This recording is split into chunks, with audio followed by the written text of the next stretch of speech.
Hello, my name is Marney Penn.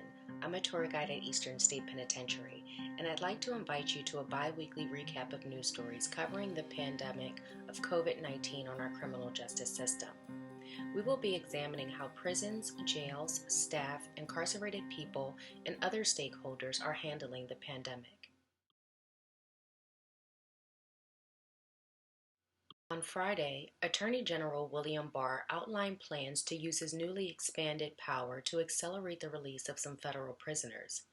In a memo obtained by Politico, the Attorney General wrote, "The CARES Act now authorizes me to expand the cohort of inmates who can be considered for home release upon my finding that emergency conditions are materially affecting the functioning of the Bureau of Prisons." The memo, addressed to the director of the Bureau of Prisons, focused on 3 prisons suffering from significant levels of the infection: FCI Oakdale in Louisiana, FCI Danbury in Connecticut, and FCI Elkton in Ohio. So far, 91 incarcerated people in the federal prison system have been confirmed to have COVID-19, and 7 have died from it.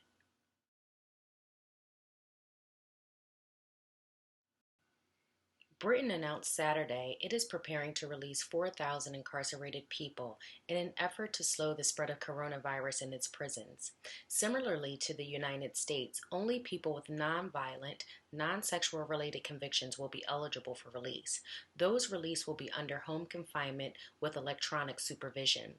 The UK joins a growing number of nations taking similar measures to curb the spread of coronavirus in prisons and jails, including France, which has released 5,000 incarcerated people, and Iran, which released 80,000 people.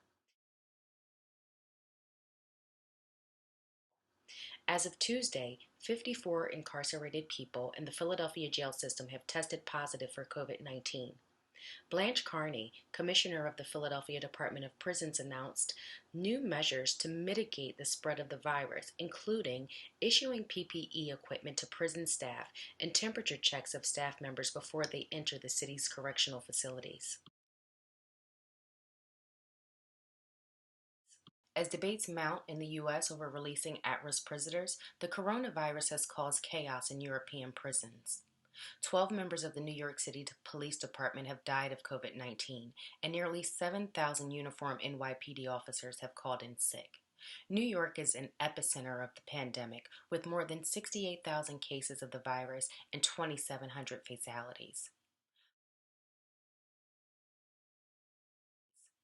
Finally, Pope Francis dedicated his daily Mass on Monday to prisoners. He asked everyone to pray for the serious problem of overcrowded prisons and the individuals who inhabit them. The head of the Catholic Church tweeted, "In those prisons that are crowded, there is the danger that this pandemic will end up as a grave tragedy. Let us #pray together for those responsible, for those who must make decisions so that they might find a correct and creative way to resolve this problem." That concludes today's recap.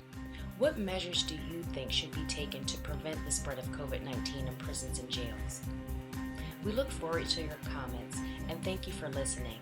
Tune in Tuesday for another recap of prisons and the pandemic.